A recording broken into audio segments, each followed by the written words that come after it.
Please stand for the pledge.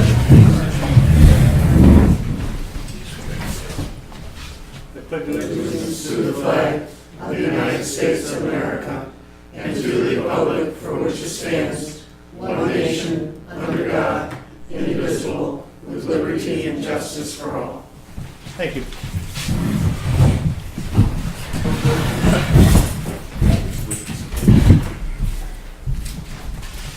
Now we'll begin with the minutes. We've all received a copy of them via email.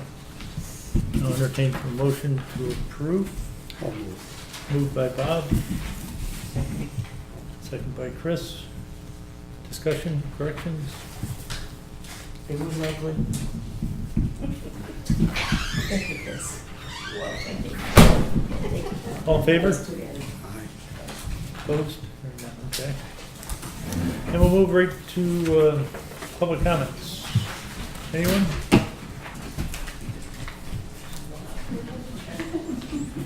Samantha? Hello, Samantha DeRochers. I'm just reporting on how Youth Rec is going. We had a trip last Thursday that was supposed to go into Murphy Lake. It was directed towards the older kids, and we had no response, so that actually got canceled. We went and tried to play mini golf on Wednesday, but we got completely rained out. So, depending on what goes on this Wednesday, we might try again. Unfortunately, due to health reasons, as of August 2nd, Gary Reinhardt is no longer one of our aides. So he needs to take care of himself and get all straightened out. Tomorrow we're going to be doing a slime day, which actually I found in quote-unquote edible slime. Actually, we make it with pudding mix and cornstarch instead of using the glue and stuff. So in case kids do eat it, it's completely harmless. Probably not. It won't taste very good, but they do put it in their mouth. We're supposed to be doing clay sculpting with Robin Hosley on Wednesday. Thursday we will be going to Water Safari, which is actually Katie Jankowski's last day before she goes to college. So with that being said, I'm looking for mommy and daddy volunteers for August 5th, 14th, 15th, and 16th. 14th wouldn't be too much of a big deal because we're just doing a craft in the pavilion. So if no one came, it's not a big deal. The 15th is actually our end of the year party. So if I could have, I'm going to be putting out this week, if the parents could actually stay for that, it'd be great. So I can have some people to help us look out with the kids, so our party would go off. And then the 16th, we're looking for a few more volunteers. There are a couple parents going to use. We have 2 field trips that day. The younger kids going to the tree pad, and the older kids going to Adirondack Extreme. So I need definitely a couple to go to the tree pad. And the other question I have, would the Lions Club be interested in cooking for our party? Like they most of the kids wanted hot dogs. I was gonna do pizza because I thought it'd be easier, but a lot of the kids asked for hot dogs. So. That we would have to bring up with the Lions Club. The Lions Club meeting one on the Week from Thursday. week from Thursday, and this is when? The 16th. So that doesn't help. I don't think that's gonna work. Yeah. Yeah. Or no, the 15th, excuse me. The 16th is their trip. So it was an idea. If not, then they're just Yeah. gonna get pizza and I'll be happy. What day is it with that? The 15th, it's the Wednesday. Just if somebody could come cook like the hot dogs. Right at the pavilion? Yeah. Yep. Maybe probably like around 11:30. You have the hot dogs? I'm gonna be getting them. Yeah. Is that Dan and Mark? Did you just volunteer? I think so. I heard it. I did. Let me look and see what's going on the 15th. So that would be right around the only What thing. time? I'm sorry. Right around 11, between 11:30 and 12:30. Sam, what are the 2 days you need parent volunteers for? I would prefer them on the 15th because that's the end of the summer party. So we're gonna be doing like water balloons, shaving cream balloons, gonna be playing games and stuff like that, and then the cookout for the kids. What time was it on Wednesday? I figured if we had lunch between like 11:30 and 12:30, because it's still gonna be a regular time day. It's still gonna be from 8:30 to 12:30. I might have a training session for my grandson.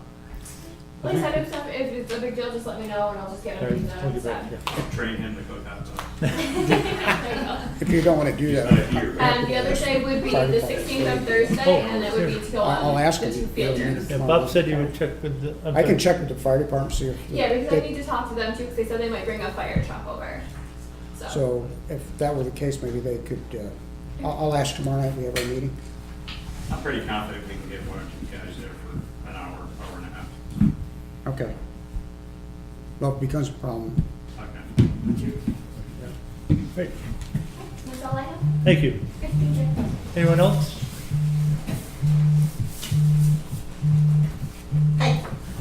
Donna Bankovich, Director of the Chamber of Commerce. I'm just here to remind everyone that a week from today, next Tuesday at 7 o'clock, we'll be having a meeting about Cycle 80K, Clemens Speculator.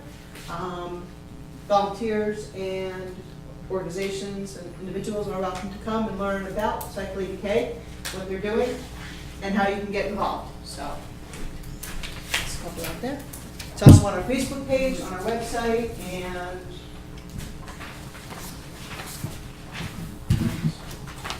that's all. Anyone else follow?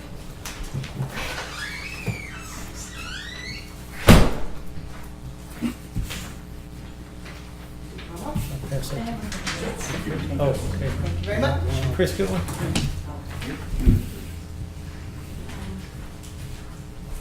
Hi, I'm Mary Newman. My neighbor and I are from Lake Pleasant Park. You may have noticed about 10 days ago there was an accident at the corner of Route 8 and Page Street. Thank goodness nobody was hurt, and our fire departments responded very quickly, and hats off to both houses for coming so quickly. But that intersection has been a concern for quite a long time, and in most cases it's a matter of cars not realizing that they're coming to the turn from Moffett till the very last minute. The sign for Moffett is rather small, it's right on the corner, and I'm wondering what we can do either as community members or town about improving the signage on 8 to give drivers a heads up as they're approaching Page Street. That's a good point. I've noticed that being a problem for a lot of years. It has a lot of, not a lot, but more than you'd like, rear-end accidents because cars are towing trailers, Right. boats, whatever, and if they're not familiar with the area, they come up all of a sudden, and I hear brakes squealing up there quite often, and it's because cars are slamming on their brakes to make the turn. And luckily nobody, well, we did have an accident, I think it was last summer, where we did have some minor injuries, but if we can see that it's an issue now, who do we get in touch with to maybe, I mean, if I go down 30, there's a quarter-mile warning sign for Auger Falls. And that's all maybe you'd need on 8, is on either end, is maybe a quarter mile. It's 55 miles an hour coming in. Yeah. So they're really moving, and coming this way, it's 40. And that's even too fast if you're trailering something and all of a sudden, you know, you realize this is my turn. Yeah, I've And seen I'm not that. even sure that that sign is lit at night. I'm not sure that there's a light. It's not lit, No. yeah.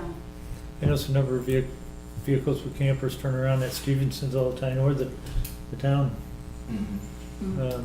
because they miss it. Sure, Yeah. sure. So how does one go about asking for better signage? Randy with that? Well, you just did. Oh, great, thanks.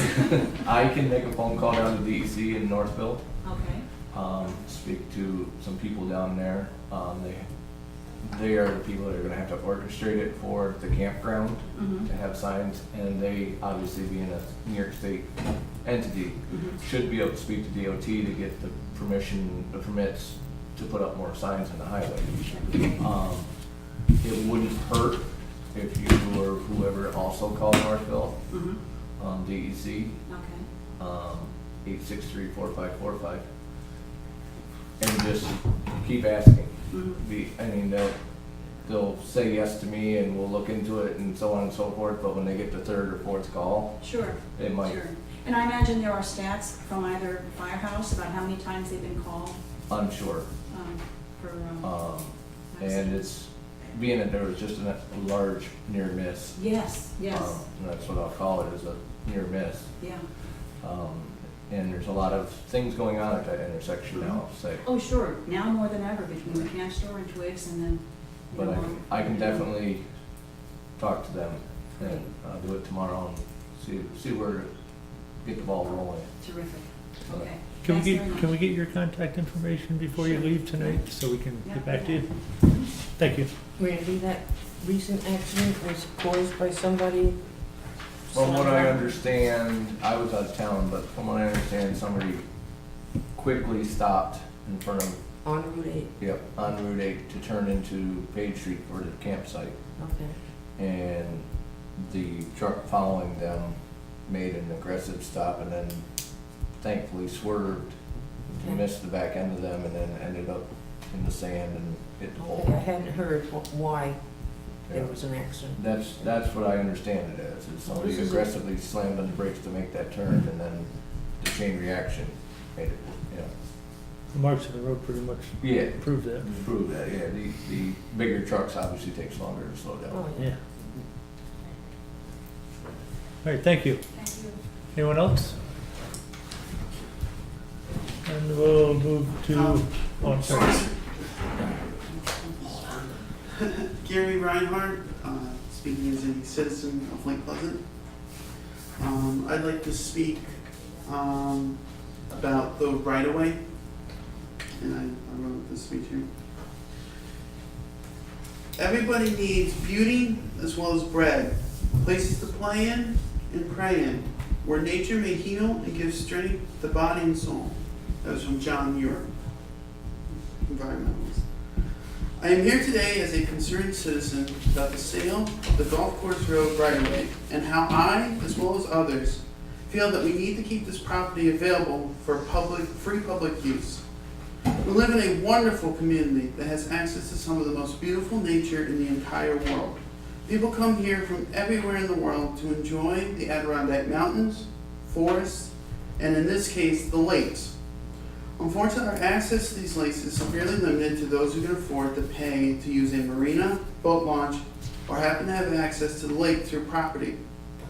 Many people in this town do not have these options available to them, and this is why having a public access to Sacandaga Lake is so important. Although I understand that the use of this beach is limited to bathing, this is still a valuable asset to the community as a whole. This right-of-way allows for families, individuals who cannot afford access to the Sacandaga Lake by other means an opportunity to enjoy the nature that this area has provided for us. As a child, I was very blessed that I was able to use the lake through my grandparents' home on Lake Sacandaga. And I remember many of my classmates telling me the same because they did not have the same access to the lake as I did. Even then, I felt terrible that they could not enjoy the lake as I could every day. By selling this right away, you are denying the community a chance to enjoy the very nature around us. You are denying our community the ability to have free access to one of the biggest draws we have. You are denying a chance to enhance the quality of our life in our community. I have used the right-of-way a few times since finding out the public could use it, and every time I have, it transported me to those days as a child where I could swim and be free in the water. As John Muir stated earlier, swimming in the lake has helped heal and give strength to my body and my soul. I implore the town board, as a member of this community and as someone who has lived here their entire life, please do not sell the right-of-way. This and future generations of our community will thank you. Thank you. Anyone else? And we'll move to highway. Randy? Okay. We have started today changing culverts in the Moffett Beach Road area. 2 out of 5 are changed. We removed 2 other ones that are no longer going to be there. It's a little bit of mayhem down there as far as rerouting people around the project, but we're getting there.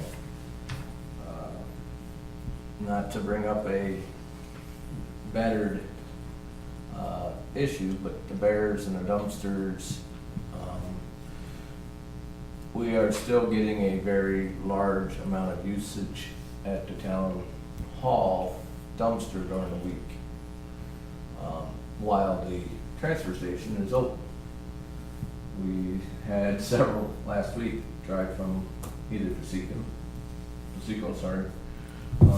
Oxbow, and so on, drive right past the transfer station and come to use the dumpster. Which we informed them that they could stop at the transfer station and save the trip, and they said, we were coming to town anyway. So hence our dumpster was dumped on Monday, Thursday, Friday, Saturday, and Sunday. And Saturday morning, it was overflowing so bad that the guy dumping it had to basically load the garbage truck, dump the top of the dumpster off into the garbage truck, just to get to the key area to unlock the dumpster to dump it into the garbage truck. It is a huge potential for a disaster when the bear does decide to find this place. And that's with us dumping it Monday, Thursday, Friday, Saturday, Sunday. And we're dumping at 9 in the morning, so it's not there all day, but we gotta come up with a solution somehow. I know I've talked to Dan about possibly going to the county to get the transfer station open 7 days a week. So maybe put another dumpster out, someone said, which means we'd have to buy another bear-proof dumpster. Because a regular open-lid one, we all know won't work. I don't know if anybody has any other ideas, but a fence has been mentioned. That's not gonna work. So I guess I'm to the point of, is the county, pursuing the county a viable action, or to open up 7 days a week, even if we man it? Or do we spend the money on another dumpster and continue dumping them every day, basically?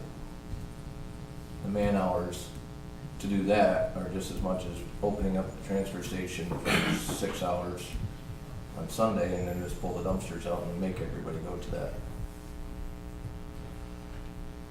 I don't know what the board wants to do, but it's going to happen when that bear does decide to find that.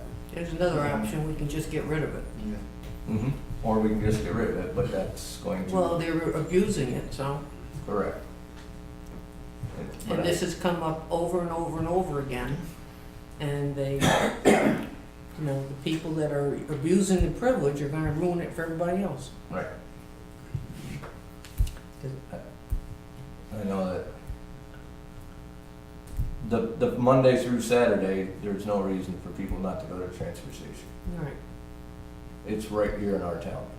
Mhm.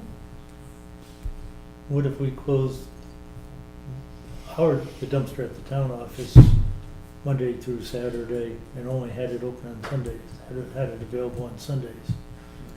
We could have On somebody a come trial in. basis. I mean, if we could have somebody come out and, come in and we could park it in a pole barn and drive it out and drop it on Sunday morning. And then obviously we'd dump it on Monday morning Yeah, and put it, back in the pole barn. That's a good idea. because it is a problem with people that leave town on Sundays. I know, that's why we have it there. Or the other option is to pursue opening the transfer station on Sundays and just do away with it altogether, but Right. we have it. Right. And that would be, I think, get everybody trained and going out to the transfer station is going to be the key. Exactly. We're gonna have to put signs up and everything else that says transfer station this way with a little green man pointing something. I mean, What do you think the likelihood of the county being in favor of that? I don't think the county would have a problem with it as long as the town is manning it. Obviously, I haven't talked to Tracy yet about that, but previous conversations about some different ideas, I doubt that would be a problem. So that'd be a But that would be an added one cost. person for 6 hours? right, that's what I was thinking, a 10 to 4 or something like that, just to give people a chance to dump their garbage out. How are you gonna limit that as opposed to trucks coming in, being weighed in? And how are you gonna cut that back That's to the where, problem, yeah. what, we do the C&Ds, the chargeback to the town of Lake Pleasant, we're the only town that does that. Mhm. So how is one person, again, working for the town of Lake Pleasant, gonna handle that kind of situation if trucks start coming in? And I mean, can you, just like what we do now when we replace, we fill in out there, they run the scales. but I'm saying, might be allowed for one person. I don't know. Well, there's, I believe Normally on there's a only Sunday- one person there's only on Saturday anyways, so one person on Sunday shouldn't be that much worse. Well, it's 2 people at the transfer station on Saturdays. Oh, there is now? Yeah. Okay. Yeah. Denny's out there. Yeah. And it's really just the biggest problem is through the summer and early Mhm. fall, correct? Yes, it's June, July, August, September. Then they're gone. Would be my suggestion that we do away with the dumpsters every day except for Sundays while the transfer station is open and get the people trained to bring the stuff to the transfer station. But still have that option for Sundays without the added cost of having someone at the transfer station and the possible problems of the C&D. Right. I'm not sure how everybody And else feels. paying for another person And to work the a added guy. cost, yeah. Signage? Signage were in front of that barn, the old school bus garage. We'll have to put a banner up there or something. Right. I mean, make Just it gotta out. make sure that all happens at the right time, that's all I'm saying. Right. Yeah. I'm not opposed to. Listing the transfer station is that way and the hours. Or maybe we should do an ad in the paper. Put a map. You are here, go there. That's right, exactly. Paint it on the front of the barn. Here, I like that idea. Got milk, How's everybody else feel about that? I like that idea. that's fine. I like it too. I mean, we've tried several different things, so trying something new is Okay. not opposed to that at all. We'll try it, I'll order some signs up and, just probably one of those plastic banners. Great. And then, Maybe put the mileage, So Yeah. we're pulling the dumpster at the town hall and bringing it just on Sundays? correct. Only on Sundays. Okay. And mileage, direction, and hours. Great. Anything else? Still, I need to go back into the executive session about that personnel issue Okay, that we discussed last, but we said we'd get back to. great. So we will be going into executive session. That's it. Okay. Hey, Jessica, perfect timing. I was getting a little I worried. actually went to the town hall, Oh. and I was sitting out there for a while, and I saw all these cars, so I figured I would try it. Well, under old business, a lot of you are familiar that we've been pursuing converting all the streetlights to LED. And this is Jessica Waldorf from the New York Power Authority, and she's going to be doing a presentation on the proposal that they prepared. And Jessica, you don't need to PowerPoint or anything? No? Great. That makes things easier. Thank you. No matter where I stand? Yeah. Okay. So my name is Jessica Waldorf, I'm from the New York Power Authority, and I'm here today to talk about the Smart Street Lighting New York program, and specifically benefits and savings that the town could see in participating in the program. I pulled together a proposal. It's changed a little bit since I sent it to you. We have received National Grid purchase prices across this region, and so the good news is it's cheaper than we thought by a couple $100 a fixture, so that's good. That's been factored into a revised estimate here.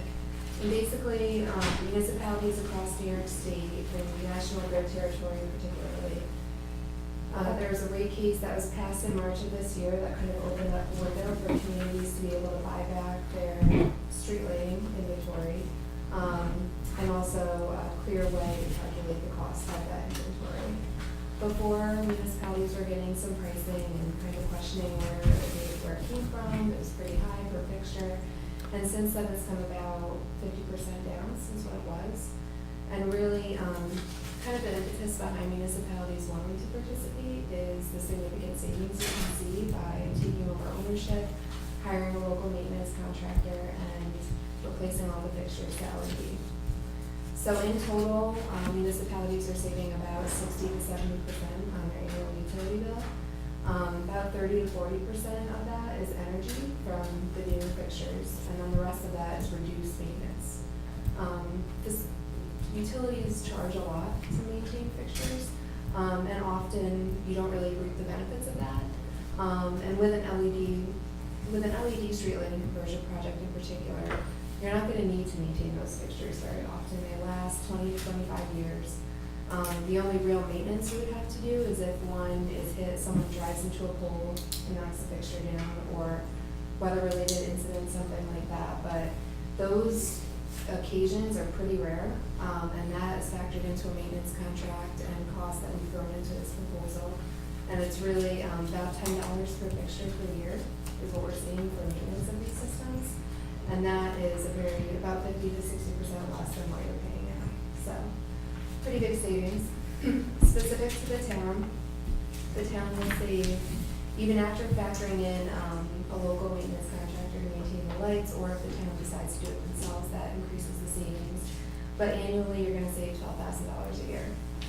It might not seem like, a very large amount, but really right now, you only pay a few $1,000s more than that. So you're saving, basically 70 to 80% of what you're paying right now.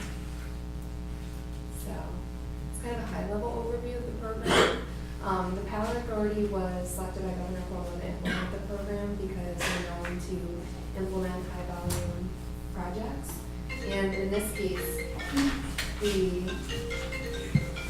so bad. I have kids, I get it. One of them shuts it off. There. No worries. So NIPA issued a nationwide bid for materials, and we pre-purchased hundreds of thousands of fixtures. And that's an additional savings we're channeling down to municipalities. We've got fixtures at about 50 to 60% of what they are on the market right now. That's another way that we're cutting the cost significantly for communities to participate in the program. The other thing that we do is we offer a 10-year material warranty, so if anything happens to the fixture within 10 years, we'll give you a new one to replace it. A 1-year labor warranty, so post-commissioning of the project, we offer 1 year. If anything happens, we'll come out and replace the fixture. And then another benefit is a very open design and construction process. So because we're a public authority, during the entire project, from the very beginning to the very end, we do community engagement workshops. We throw up lights in the community, get community feedback, solicit your input on things like temperature of the light, so whether you want a brighter white light in some areas of the community, or more yellowy type high pressure sodium looking light, kind of like you have now. Even that yellow light is going to be a cleaner light. So even if it's the same color and it kind of looks the same, you're going to get a wider spread of the lights, so it'll cover more area than what it does right now. The other thing that we do in residential areas, if there's a particular area you don't want light shining into residences, and you want it more directed onto the street and into the road, we can put, they're called shields on the lights, so you can kind of direct the light away from someone's house, so you won't get complaints of light, getting into the house. The newer LED fixtures are all dark sky compliant, so everything we do, want to make sure that we're not channeling light upward into the sky. Some of the older LED lights, we're doing that. In particular, if you drive down 87 in the Lake George, Queensbury area, they have an entire section right off the highway that's super bright. You can probably see it from space. Those lights were put in a few years ago as part of a federal grant. They're 5,000 Kelvin color temperature, so they're like the brightest white light you can possibly put into a community. There wasn't a lot of community input, and actually they're coming through us to replace them now. So, one of the things we really pay attention to is the last thing we want to do is come in, do a project, and have people not be happy with the result. So throughout the project, we do that engagement, and then at the end, we do a full commissioning of the system, kind of drive through the community, make sure everybody's happy with what's been installed.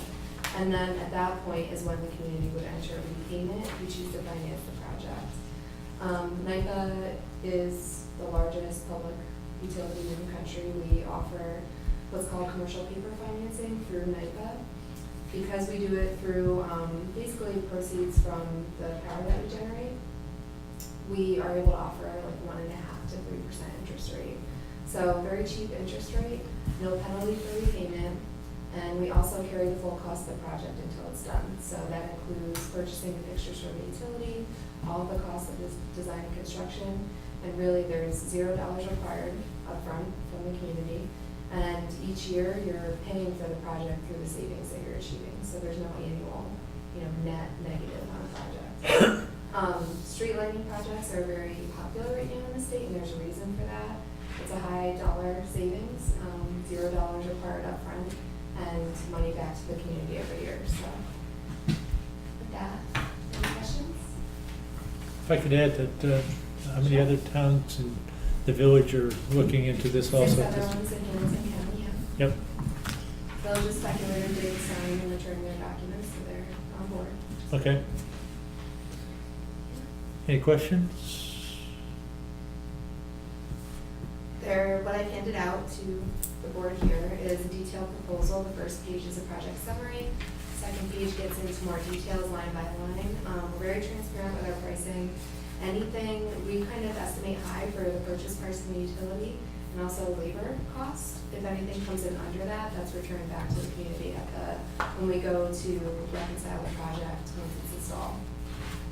We do have things like contingency. That's if we get contingency, and there's another cost in there too. Allowance. Both of those things are for if we're up on a pole and we see that the bracket or something needs to be rewired, we want to make sure that we're estimating cost for that up front so that we're never increasing the dollar amount of the project. And again, anything we don't use, we return back. A lot of communities across the state have seen that happen where we've gotten to the end of the project and we have 5 or 10% of the project dollars remaining, and they've installed things like an EV charging station or something. They've already budgeted for the project, assume that amount of money, and we can always throw something in like that at the end of the project if it's something you want to do. Great. I noticed you want, information from National Grid by mid-October. That's an estimate. That's, I don't know, you guys have sent in your letter to National Grid. Yeah, I already. did 2 of them actually. Yeah, 2 of them. Yeah. And National Grid has a 90-day window where they're supposed to respond to communities. In the immediate Albany or country area, we had a list of about 30 communities that have passed the 90-day window and still not received a letter. Mm-hmm. So we've been going back and forth with the utility and the Public Service Commission, and we got probably 20 letters out last week, so I'm hoping that a lot more will be coming in the next 2 weeks. So our October request is is a long in. Yep, Original request was sent in. May 19th. Yeah, in May, but the gray area there, as I didn't have a contact person, I sent it directly to That National. doesn't matter. It doesn't matter, so we've had our letter in for a while, but I did back it up with another, In July, yeah. In July. I saw that one, and so in the list that we sent to the utility, we used your May 19th date. Okay. And we also attached copies of the letter, so, both letters, so. But most communities have been getting theirs. I threw in October as kind of a 90-day from the July, just in case. But I'm hoping you're gonna get yours before then. And who has the street lighting registry inventory, whatever you call it? I have, Yeah, we have we've one. received it, and I've forwarded a copy on to Jessica. Yeah, we've already done that. Yep. So that's factored in already into the proposal that you have. The next steps document is really kind of a high-level overview of the overall process. You've already hit some of the first few steps. So 1, 2, and 3, you've already done. Master cost recovery agreement will be sent to you electronically. And there's an authorization to proceed document that is on the top copy of Dan's packet that we handed out. That's the document that authorizes us to enter into the next step, which is design. It's up to you. A lot of communities are waiting until they get their purchase price back from National Grid to kind of feel more comfortable with the numbers, and that makes total sense. So, assuming that happens in the next month or so, I think it's fine to wait. And this purchase price from National Grid, is that part of the money that NYPER fronts? Yep. Okay. That's all factored in. I've used a high estimate of, originally, the first proposal I gave you guys was like $750 a fixture. Now it's 600, and that's based on average prices that we're seeing in this area. You guys have all wooden infrastructure in this community, so you have no metal poles. That helps bring down the cost.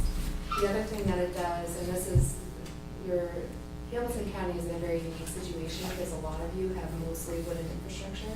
The good news on that front is you're only going to have to maintain the fixtures themselves. The actual poles are still going to be maintained by the utility. The cost that you'll pay to the utility is 60 cents a pole per month per year.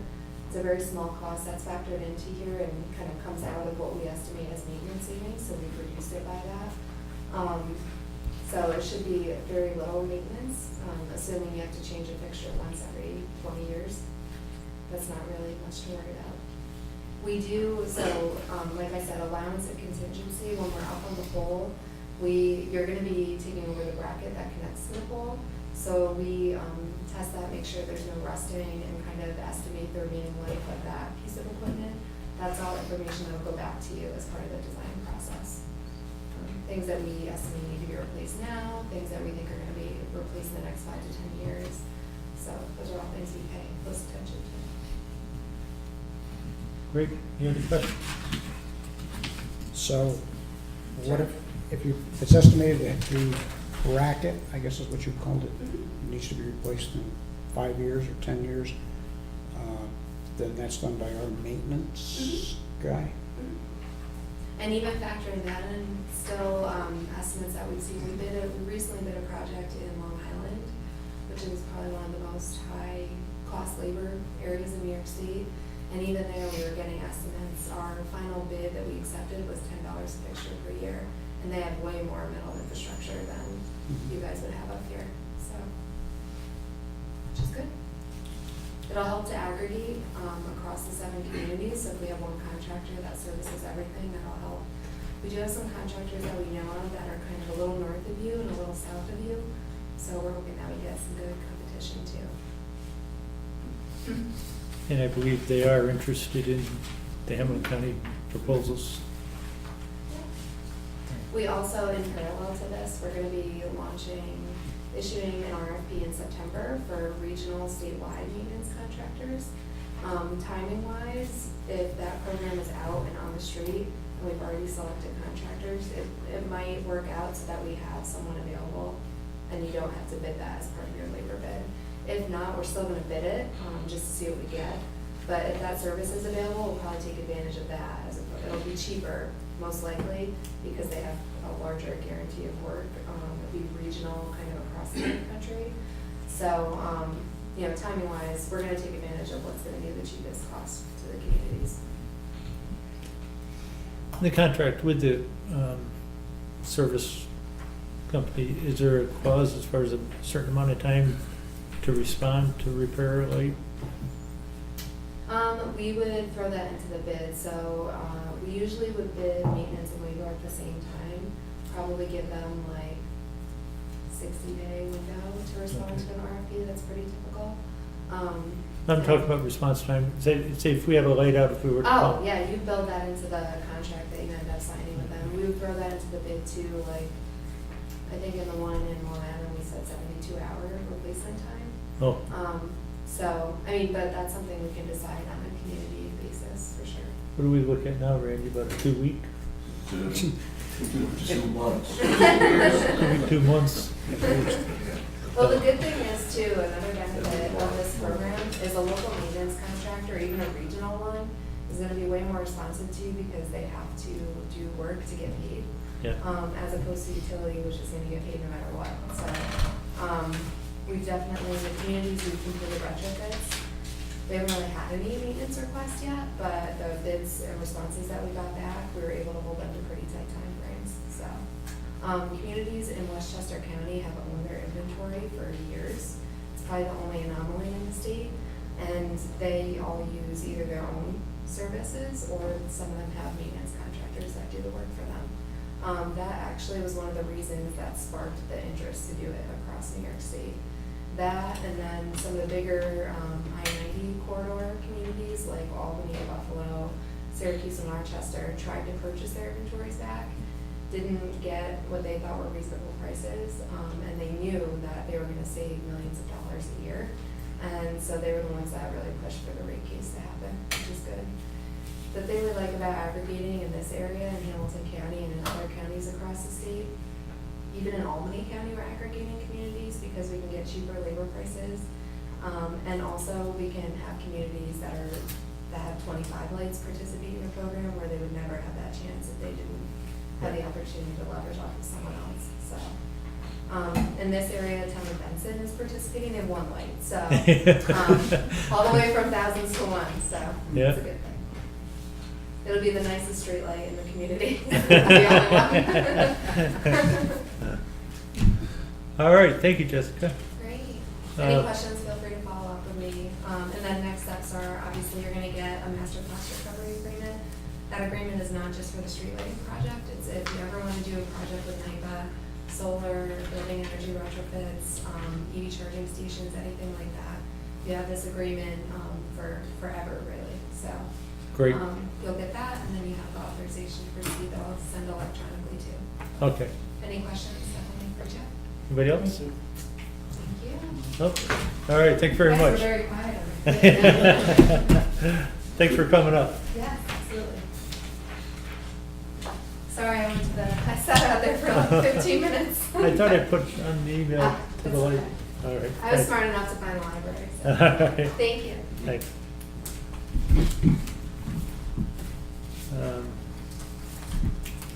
Be my suggestion that we wait for the information back from National Grid before we actually make a decision, but pretty confident that this is a good deal. I've done some checking. I checked with National Grid directly on any LED light projects, and it's been since May, and they haven't even gotten back to me, so. That as quickly as they fix street lights. Yeah. The rest of the county seems very excited in this project also, so. Any other old business? Anyone? Hearing none, we move to new business.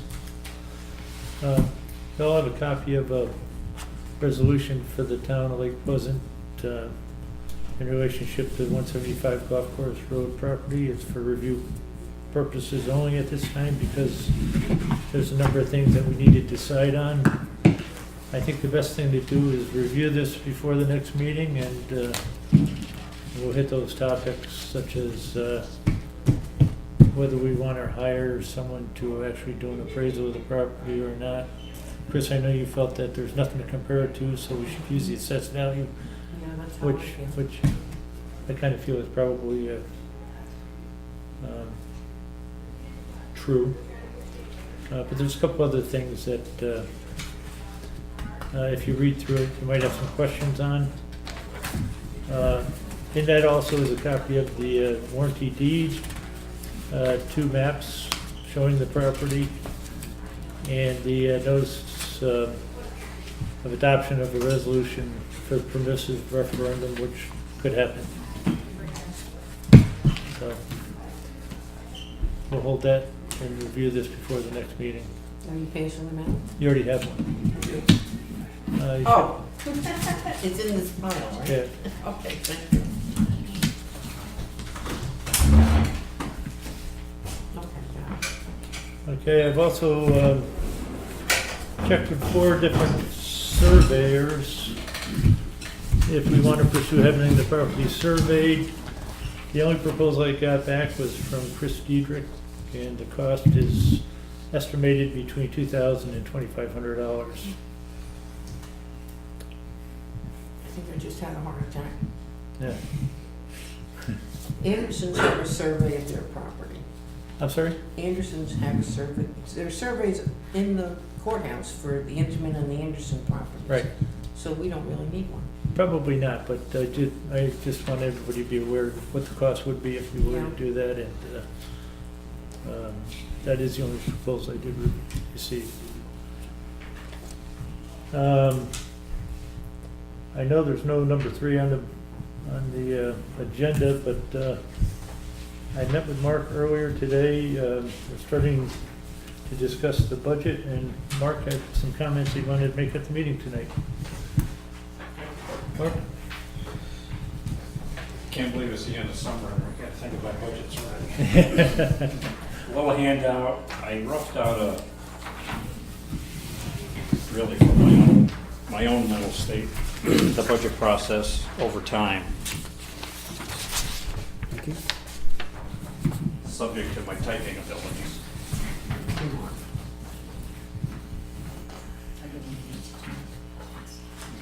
Yeah. Thanks.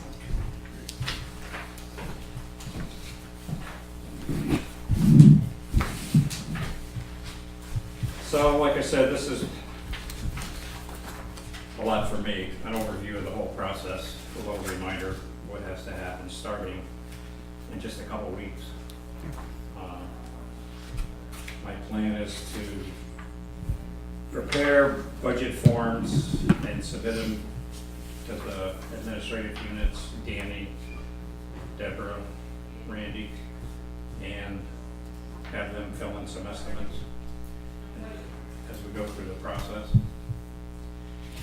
A couple things you'll notice on here, October 8th, October 22nd.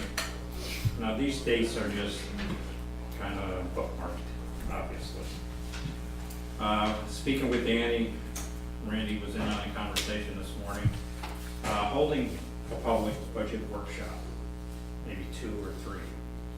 I think we can get away with 2. We do the supervisor, maybe Debbie in one meeting, and do Randy judicial in a second session. It would be open to the public as we discuss the budget. If anybody from the public is interested in the process and where the tax dollars go, I think it's a great opportunity. Other towns in the county participate in a meeting in that regard. So think about that. It's not fixed in stone. So like I said, this is just a general outline with dates on it for the time being. I think the dates kind of fall into place. Digest it. I left my phone number and email on the bottom there. And, Mark, you were able to read the guidelines that came out in the newsletter. This is the budget that everybody received a couple of weeks ago. This is for the 2019 budget. This gives you exactly the dates that everything has to go by. And that's kind of what our Bible that we've always gone by. So I don't know if you got one or not, but you should have. I haven't got one yet. You see the outside of that? There must Is be that- all. They're Okay. all in the office. All right. I'll make I didn't sure. see any addressed to you on your name. There's a whole bunch of them left over on the table. But these were given out about 2 weeks ago, last week's meeting, so I think that's about 2 weeks. We can adjust those numbers to that. And the dates are Or the all there. dates, that's right. And it explains everything about your public hearings, you know, how, normally there's only one public hearing. So it kind of explains everything. It's kind of a really great guideline to get a chance to read.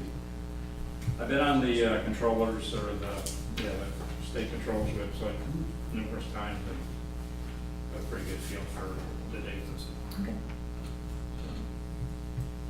Any other questions? So if you want to get back to me with comments, I'd appreciate them and as we go forward. And look forward to seeing you several of you shortly. All right. Thanks, Mark. Thanks, Mark. All right. Next,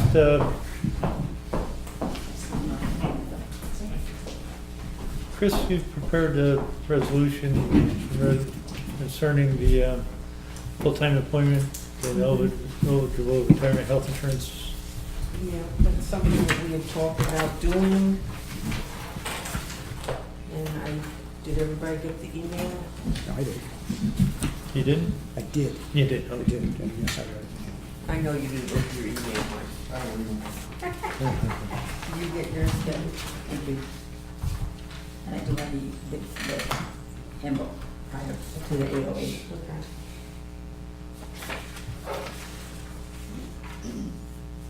I think it's what we discussed, so it's right, doesn't it? Should Are you in favor of this? we Yeah. already decided. Yeah. There's nothing new, just now putting teeth to it, right? All right, so, Can I offer a question? sure. Don't get me wrong, I agree with it, I just wonder what employees are going to be affected by that? When is the effective date, I guess you could say? It would be immediately. Right, for all current employees also? And I don't think that we can do that. Right, that's what I'm, as long as we're. Newly not gonna go- hired. It's all new hires, Yeah. okay. All done. That's my question. The person that you're concerned with was hired before November 1st, 2011. Correct. Okay. So.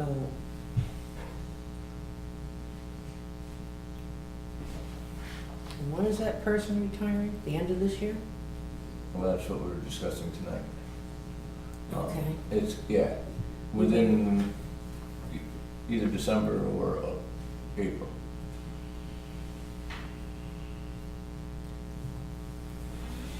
Then I would like to go ahead and adopt this resolution, even though it will affect him, because as Resolution 40 of 1991 specified that part-time and seasonal employees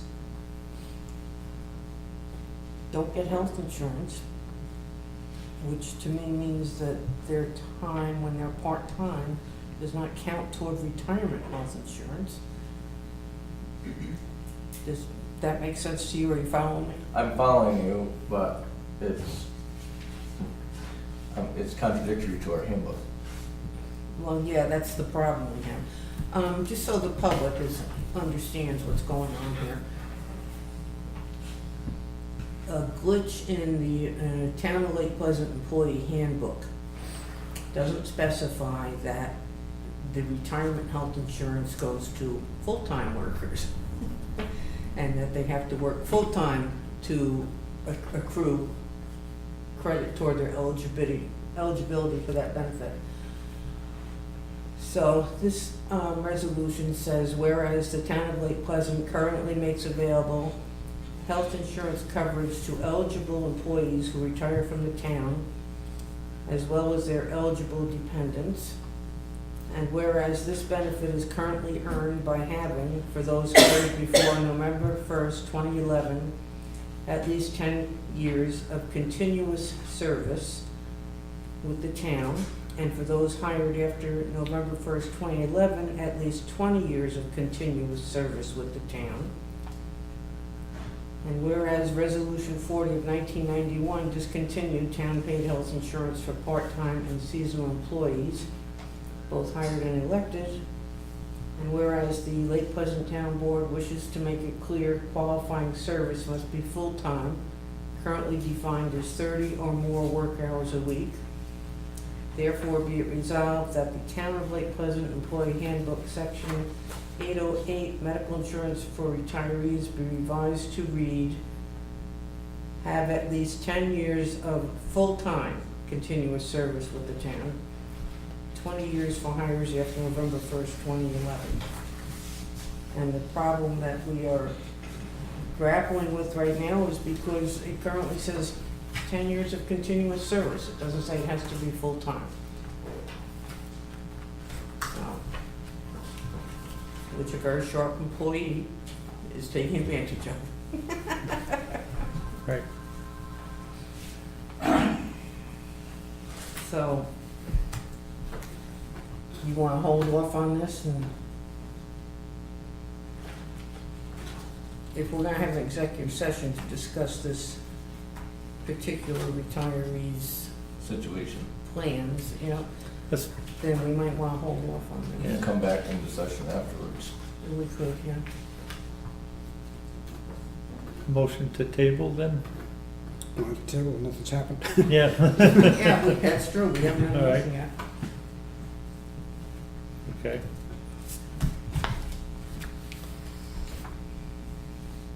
We'll move on. It's well written, thank you. I'm sorry? I told it was well written. Yes. Okay, then, we'll been through the bills, motion to pay the bills. Moved by Mike, You got it? Second by Bob, Yep. all in favor? Fine. Opposed? None. And we're back to public comments. Any public comments at this time? Hearing none, I'm sorry. Excuse me. I'm sorry, Peter Anderson.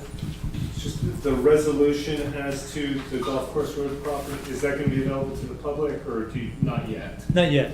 Okay. Not until after the next meeting, after the board has a chance to review it, and there's a couple areas that need to be decided on. Understood. Yeah. And then speaking as to, I guess, the survey, and that survey price, when you think of that small piece of property, does seem like a lot. Yeah. And I'm not sure if it would be covered in the legal work, but I guess the important thing of the survey, and as I understand it, I know enough to be dangerous, is that it's the associated work, not really just the staking of it, and particularly this piece of property of identifying the encumbrances on that piece of property. And so Correct. really kind of the paperwork, and I'd say that would probably be where the survey might be worthwhile to do. Yeah. Because that's really going to, We are having the title. the abstract Okay, so the done at this abstract. time, so, Okay, yeah. very good. Thank you. Yeah. I wouldn't expect we'll hear anything back on that for probably at least a couple more weeks, Deb. I think they said 4 weeks. Yeah, so we'd probably be at least a couple more weeks before that's complete, or maybe even a little bit longer, I'm not sure. Thank you. Anyone else? At this time, the board's gonna move into executive session, so thank you, everybody. Can I just say one thing before everybody goes? There's been invitations sent out to the board and to the supervisor about our open house here on Friday.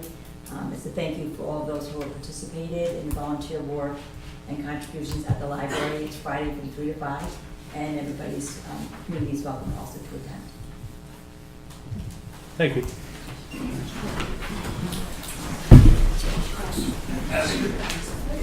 Thank you.